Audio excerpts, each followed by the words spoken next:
नीट पेपरच्या फुटीमुळे सगळ्या महाराष्ट्रात नाही तर संपूर्ण भारतात गोंधळ माजलाय.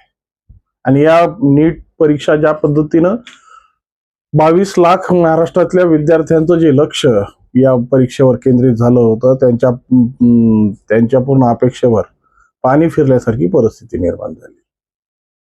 पण त्याच्यावर मुलामा देत केंद्र शासनानं म्हणजे केंद्र शासनाच्या HRD मिनिस्ट्रीनं आज एक चांगली घोषणा केली आणि परिस्थिती सावरण्याचा प्रयत्न केला. पण परिस्थिती ही नीटच्या पेपरच्या संदर्भातून जी परिस्थिती ओढावली आहे आणि पेपर फुटीसारखे जे प्रयोग या परीक्षेमध्ये येत आहेत याची नेमकी कारणं काय आहेत याचीच मीमांसा करण्यासाठी आज तुमच्या समोर. नमस्कार, मी राजेश दुबे. आपण पाहत आहात मंथन. मित्रांनो, ज्या पद्धतीने शिक्षणाचं कॉर्पोरेट पद्धतीनं शिक्षणाची परिस्थिती निर्माण झाली आणि प्रत्येक परिस्थितीमध्ये याला भौतिकता आणि ज्या पद्धतीची परिस्थिती जोडण्यात आली मार्केटिंगची, त्यामुळे खऱ्या अर्थानं शिक्षण व्यवस्था ही पूर्णपणे लयाला गेली. जो मूळ हेतू होता की शिक्षण मिळून सामाजिक परिस्थिती सुधारावी, मुलांमध्ये बौद्धिक विकास व्हावा आणि विकासाच्या माध्यमातून सामाजिक परिस्थितीचा ही चांगल्या पद्धतीनं विकास साधला गेला पाहिजे. पण या सगळ्या गोष्टींवर या कॉर्पोरेट जी मार्केटिंग पॉलिसी आली आणि या सगळ्या गोष्टीवर पाणी फिरवलंय. आज प्रत्येक जण फक्त आपल्या स्पर्धेच्या परिस्थितीमध्ये पळतोय. पालक पळतोय, क्लासेस पळतायत, महाविद्यालय पळतात, सगळेच पळतायत. हाती काय लागतंय ते धुपाटणं म्हणण्याचा अर्थ असा की या पद्धतीने ज्या पेपर फुटीची जे कांड करणारी खैरनार सारखी लोक आज बाजारपेठेमध्ये स्वतःच्या हव्यासासाठी जशा 22 लाख मुलांच्या भवितव्यावर पाणी सोडतात आणि काही तुटपुंज्या पैशासाठी, हे तुटपुंजे नाहीयेत, रक्कम भरभरून आहे, पण या रकमेसाठी ज्या पद्धतीने या मुलांच्या आयुष्याचा लिलाव करतात त्या लिलावासाठी कोण जबाबदार आहे? आमची नीती जबाबदार आहे, परिस्थिती जबाबदार आहे की शासन व्यवस्था जबाबदार आहे? याची खऱ्या अर्थानं उकल झाली पाहिजे. आणि खऱ्या अर्थानं ज्या पद्धतीने गुरुकुल शिक्षण पद्धती संपून आम्ही या मेकॅव्हलीच्या शिक्षण पद्धतीला अवलंबलाय आणि या मेकॅव्हलीच्या शिक्षण पद्धतीनं ज्या पद्धतीनं या शिक्षणाचा बाजारीकरण करून ज्या परिस्थिती आज आमच्यावर लादल्यात, कारण की मूल जन्मलं की त्याची परिस्थिती आम्ही आमच्या मनाने ठरवतो. त्याच्या भवितव्यासाठी वेगवेगळ्या पद्धतीने मनोरे आम्ही आमच्या मनात बांधून ठेवतो. पण वास्तविकतेमध्ये काय आणि शिक्षण घेतलं कशासाठी पाहिजे हेच मूळ हेतू आम्ही आमच्या हातातून विस्कटून सोडलेला आहे. आज प्रत्येक पालकाची जी घोडदौड आहे ती मुलाच्या भवितव्याच्या चिंतेत आपल्या स्वतःच्या आयुष्याची राख रांगोळी करण्याची परिस्थिती. कारण की प्रत्येकाला वाटतं की माझा मुलगा हा उच्च विद्या विभूषित झाला पाहिजे, भलेही तो चांगला डॉक्टर होईना, चांगला इंजिनियर व्हायला पाहिजे, चांगला वैज्ञानिक व्हायला पाहिजे, चांगला वैमानिक व्हायला पाहिजे, पण यासाठी ज्या गोष्टी भौतिक लागतात ते मात्र आम्ही विसरलोय. आज आम्ही मुलांना पोपटांसारखी परिस्थिती निर्माण करून ठेवली. तोच पिंजरा, तीच रट्टाळ भाषा आणि परिस्थितीमध्ये मुलांना काय देतोय? हे असे नीट सारख्या फुटलेल्या पेपरवर मिळालेली सलाईन.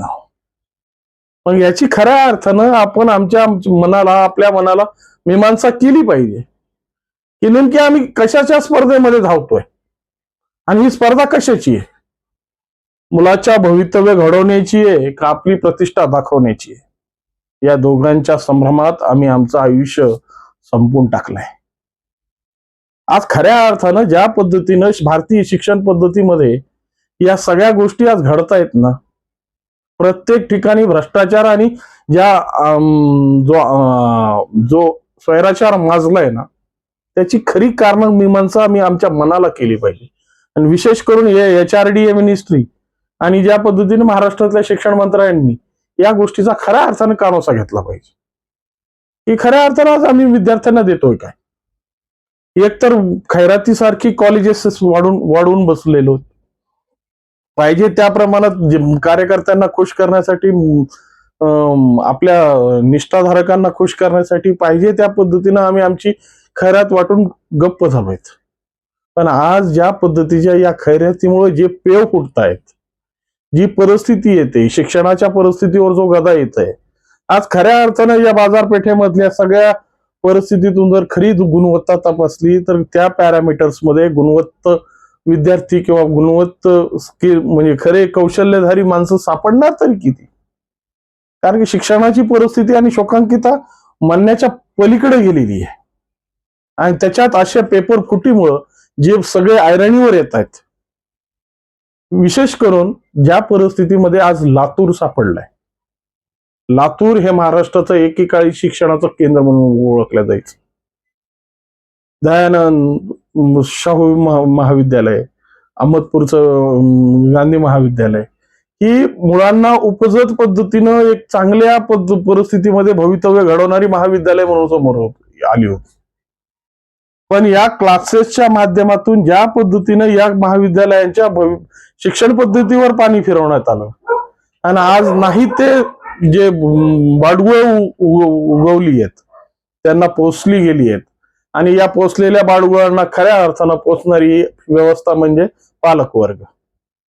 आपल्या मुलाचं भवितव्य जपण्यासाठी कधीही या पालकवर्गाने पैशाचा विचार केला नाही.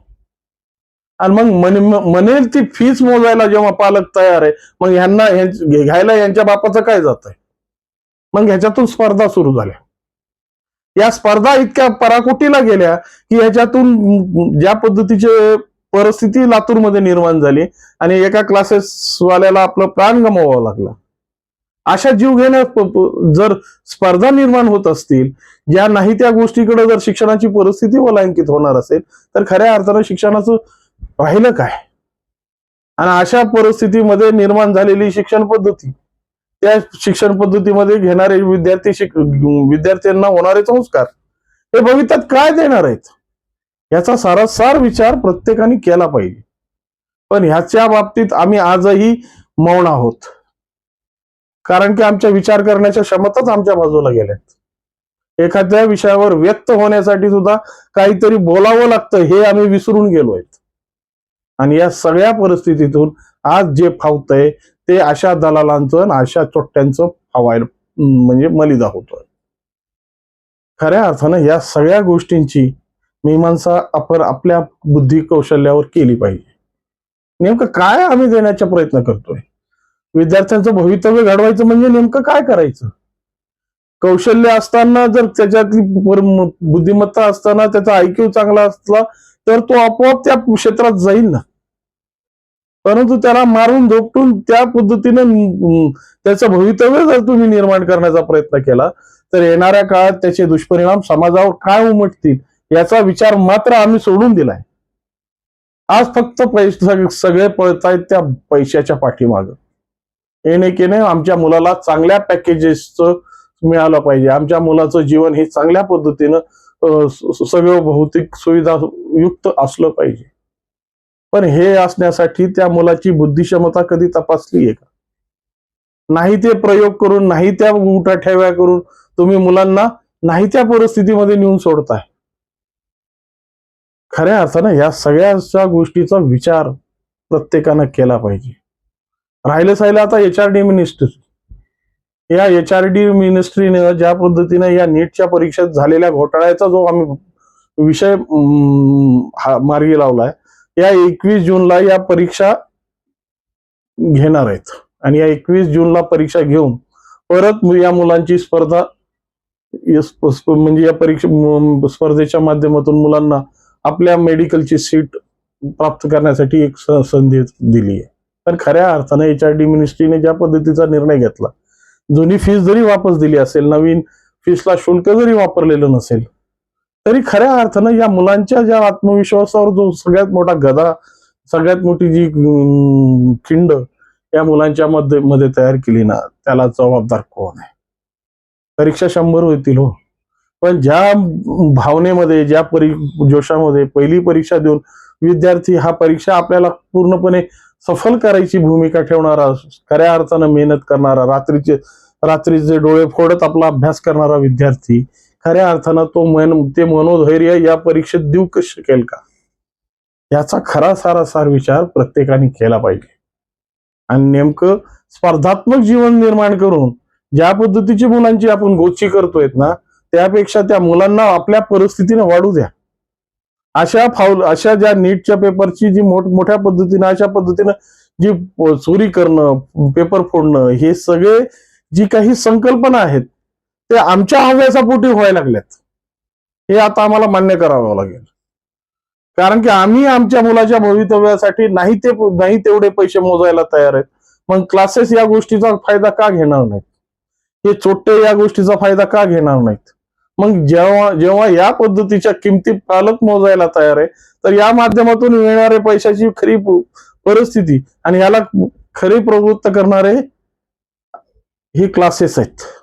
कारण की स्वतःचा उच्चांक, स्वतःचा ज्या पद्धतीने ते लातूरचा व्हिडिओ जो सोशल मीडियावर फिरतोय आणि ती विद्यार्थिनी सांगते की तुम्ही दिलेल्या प्रश्नांपैकी 42 प्रश्न उतरलीत त्याची, 50 पैकी 42, म्हणजे किती मोठा हा भविष्य व्यक्त आहे, किती मोठा हा ह्याला आत्मसाक्षात्कार होतो. खरं हेच तपासलं पाहिजे. आणि हे तपासणारे दुसरे कोणी नाहीत, आम्ही आमच्या बुद्धी कौशल्यावर. ज्यांना आपल्या पाल्याचं भवितव्याची चिंता आहे ना, त्यांनी मुलाच्या भवितव्यासाठी त्याला कशा पद्धतीने खत पाणी घालता येईल, त्याची बौद्धिक कौशल्य कशा पद्धतीने वाढवता येईल, त्याला स्पर्धात्मक परीक्षेमध्ये कशा पद्धतीनं टिकण्यासाठी त्याची मनस्थिती तयार करता येईल, ह्याच्यावर विचार करावा. नाही त्या क्लासेसचे डोसेस देऊन त्या मुलाची परिस्थिती त्या पोपटासारखी करून आयुष्याचं पोपट करण्यापेक्षा एक उद्विग्न आणि एक मनमोकाट पद्धतीनं जीवन जगणारा एखादा चांगलं व्यक्तिमत्व जर या समाजाला देण्यात आलं, चांगला डॉक्टर देण्याचा आम्ही प्रयत्न केला, चांगला वैज्ञानिक देण्याचा प्रयत्न केला, तर खऱ्या अर्थानं त्या क्षेत्राचाही विकास होईल आणि समाजाचा विकास होईल. पण ह्याची सगळ्या बाबी ह्या आमच्यावर अवलंबून आहेत, हे मात्र विसरता कामा नये. याबद्दल तुम्हाला काय वाटतं आणि याबद्दल तुमच्या काय प्रतिक्रिया आहेत ते कॉमेंट्स मध्ये कळवा. आणि व्हिडिओ खराच मनाला भेटला असेल ना, तर लाईक, शेअर आणि सबस्क्राईब करायला विसरू नका. नमस्कार.